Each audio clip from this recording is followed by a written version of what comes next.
Forças. As forças são interações entre corpos. Uma força é capaz de deformar um corpo, alterar o seu estado de repouso, alterar o seu estado de movimento. O corpo encontrava-se em repouso. Foi aplicada uma força pelo motor do veículo, o que levou a uma alteração do estado de repouso do mesmo. Neste exemplo agora, o veículo encontrava-se em movimento. O condutor, ao avistar o sinal amarelo, começa a travar. Assim, a força aplicada leva a uma diminuição da velocidade do veículo até que este fica totalmente imobilizado. O efeito desta força é a alteração do estado de movimento do corpo, diminuindo a sua velocidade. Temos agora aqui o efeito de várias forças sobre um corpo levou à sua deformação. Características de uma força. As forças são grandezas vetoriais, representadas por vetores. O ponto de aplicação corresponde ao ponto onde a força atua. A direção corresponde à direção da reta segundo a qual a força atua. O sentido corresponde à orientação da força numa dada direção. Em cada direção existem dois sentidos. Podemos, neste caso concreto, dizer que o sentido é para a direita. O valor ou intensidade corresponde ao valor da força, acompanhado da respectiva unidade, podendo ser medido com um aparelho a que damos o nome de dinamómetro. A unidade da força é o Newton. Neste caso, esta força apresenta um valor ou intensidade de 40 newtons.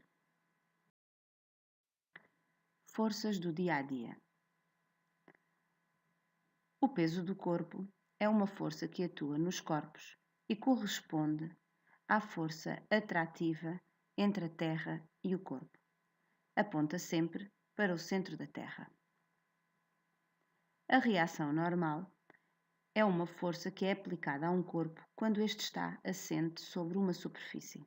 Tem sempre uma direção perpendicular, ou seja, uma direção normal, à superfície onde o corpo se encontra. Quando sobre um corpo atuam várias forças, devemos calcular a resultante do sistema de forças. E a resultante do sistema de forças que atua num corpo é igual à soma vetorial das várias forças.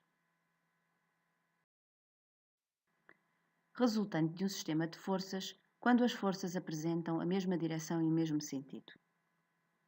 A força resultante terá então a mesma direção e sentido das forças e a sua intensidade será igual à soma das intensidades das duas forças.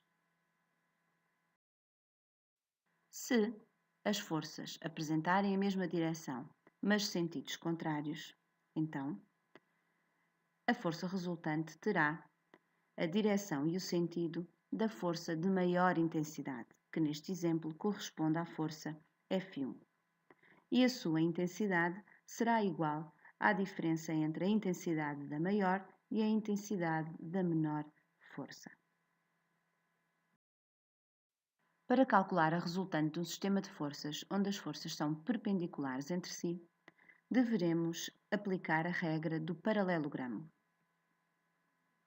E para calcular a intensidade desta força resultante, utilizamos o teorema de Pitágoras.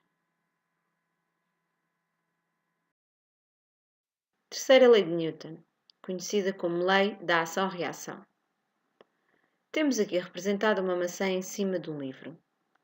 A maçã exerce uma força sobre o livro e, simultaneamente, o livro exerce uma força sobre a maçã. Como é possível ver, estas duas forças são simétricas, têm a mesma direção, têm sentidos opostos e o mesmo valor. O somatório destas duas forças dá 0. As duas forças agora aqui representadas traduzem a interação entre o Sol e o planeta. Elas têm a mesma intensidade, têm a mesma direção, contudo têm sentidos opostos e estão aplicadas em corpos diferentes. Uma das forças está a ser exercida no planeta e a outra força está a ser exercida no Sol. Lei da ação-reação, ou terceira lei de Newton. Se um corpo A exerce uma força sobre um corpo B, então, simultaneamente, o corpo B exerce uma força sobre o corpo A, que tem a mesma direção, tem o mesmo valor ou intensidade, mas tem sentido contrário. Portanto, podemos dizer que as forças são simétricas. Nota que as forças de um par ação-reação atuam sempre em corpos diferentes e por isso os seus efeitos não se anulam.